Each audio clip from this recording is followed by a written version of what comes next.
सबके प्राण लेने वाले यमराज जब माता अंजना के प्राण लेने पहुंचे तो हनुमान जी ने यमलोक में घुसकर ऐसा क्या किया कि यमराज डरकर भागने लगे। दरअसल अंजनेरी पर्वत की एक गुफा में विश्राम करते बाल हनुमान तथा माता अंजना के सामने अचानक एक दिन भैंसे पर सवार एक काला पुरुष आ गया और माता अंजना पर अपने अस्त्र से प्रहार करने लगा। यह देख हनुमान जी ने गुस्से से पूछा, कौन हो तुम और मेरे माता पर प्रहार क्यों कर रहे हो? तो उस भैंसे पर सवार काले पुरुष ने बोला, मैं सबका काल यमराज हूँ और अंजना के प्राण लेने आया हूँ। यह सुनते ही हनुमान जी क्रोध से गर्जना करने लगे और कठोर स्वर में यमराज से बोले, यमराज मेरी माँ के प्राण मत लो, नहीं तो अच्छा नहीं होगा। इस पर यमराज ने कहा, यह मेरा धर्म है बालक, अंजना का समय पूरा हुआ, अब इसे जाना ही होगा। और इतना कहकर यमराज ने पुनः माता अंजना के प्राण खींचना शुरू कर दिया। कुछ ही समय में यमराज ने माता अंजना के प्राण खींच लिए और आकाश की ओर उड़ चले। हनुमान जी रोते बिलखते अपने माँ को उठा रहे थे।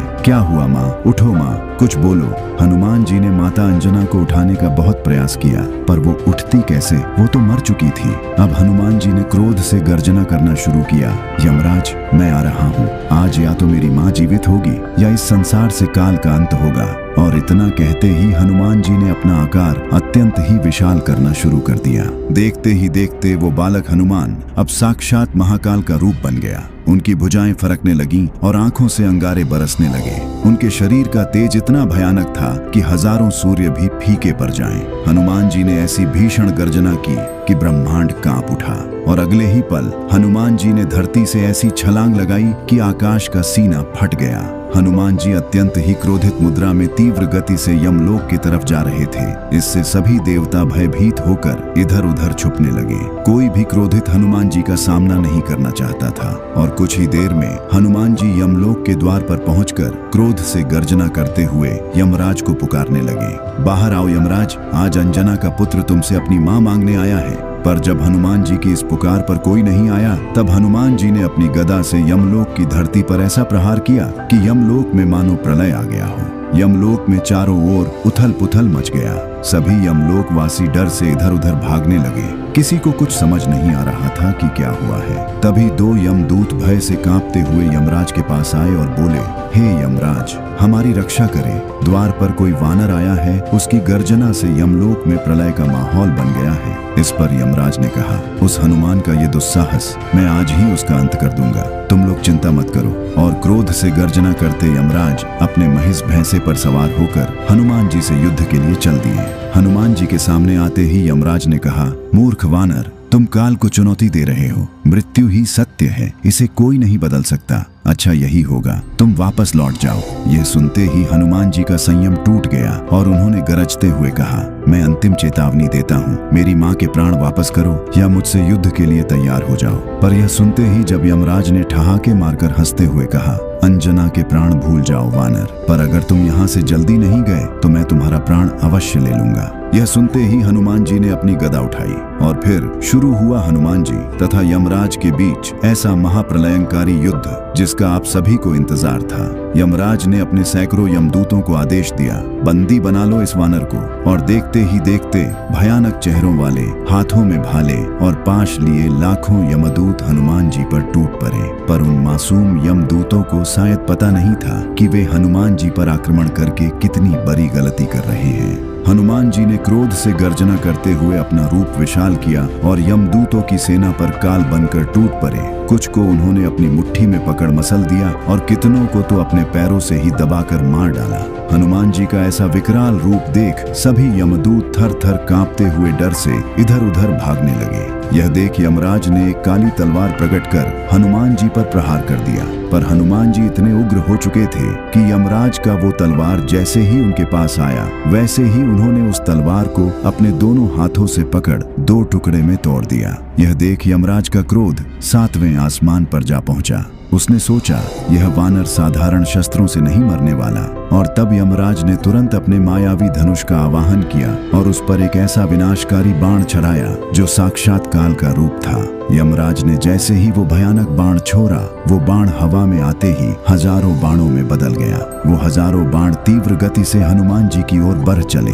यह देख हनुमान जी ने भी अपनी गदा को तेजी से घुमाकर हवा में छोड़ा और तभी वो गदा अनेक दिव्य गदाओं में बदल गई और काल की भांति यमराज के उस बाण की ओर बढ़ चली। देखते ही देखते हनुमान जी की हजारों गदाओं ने यमराज के उन हजारों बाणों को नष्ट कर दिया।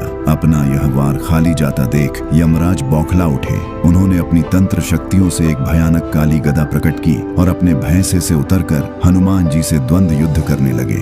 काफी देर चले। इस द्वंद्व युद्ध के बाद हनुमान जी ने एक ऐसा प्रहार किया कि यमराज दूर जा गिरे। हनुमान जी ने जैसे ही यमराज पर पुनः प्रहार करना चाहा, यमराज तुरंत गायब हो गए। हनुमान जी को समझ नहीं आया कि यमराज कहाँ गए। जब कुछ देर तक यमराज नहीं आए तो हनुमान जी को लगा शायद यमराज डर कर भाग गया, पर तभी भैंसे पर सवार यमराज पुनः हनुमान जी के समक्ष प्रकट हुआ और देखते ही देखते दूसरा यमराज, तीसरा यमराज, कुछ ही समय में हनुमान जी के समक्ष सैकड़ों यमराज प्रकट हो चुके थे।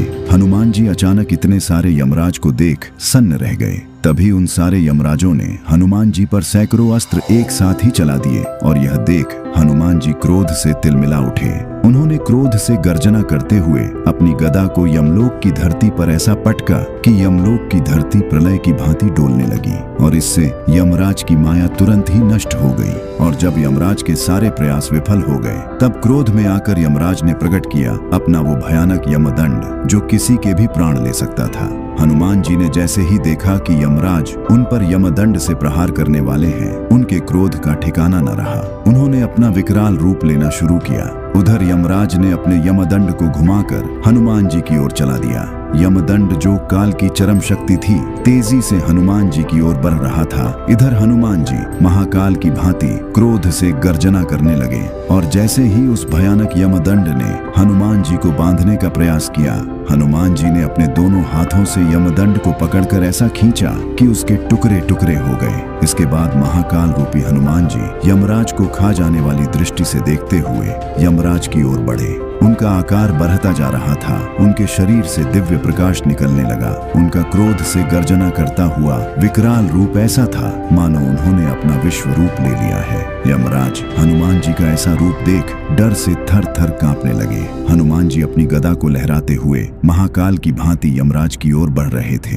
यमराज ये देख डर से इधर उधर भागने लगे। यमराज को अब लगने लगा कि अब हनुमान जी उनका संहार कर ही देंगे, अब उन्हें कोई नहीं बचा सकता। इस भयानक दृश्य ने तीनों लोगों को हिला दिया और फिर ब्रह्मा जी ने आकर हनुमान जी के क्रोध को शांत करना चाहा, पर वे भी असफल रहे। इतने उग्र हनुमान जी ने गर्जना करते हुए अपनी अंतिम घोषणा की, मुझे मेरी माँ दे दो, नहीं तो आज यमराज का अंत निश्चित है। और फिर आगे बढ़ते हुए हनुमान जी ने अपने विशाल मुट्ठी में यमराज को दबाकर जैसे ही अपने गदा से यमराज का अंत करना चाहा, तभी वहां भगवान विष्णु अपने दिव्य चतुर्भुज रूप में प्रकट हो गए और उन्होंने हनुमान जी को माता अंजना के प्राण दे दिए। हनुमान जी ने तीव्र गति से माता अंजना के पास आकर जैसे ही उनके प्राण को छोड़ा, माता अंजना जीवित हो उठी और कहा, हनुमान। यह सुनते ही हनुमान जी माता अंजना के गले से लिपट कर रोने लगे।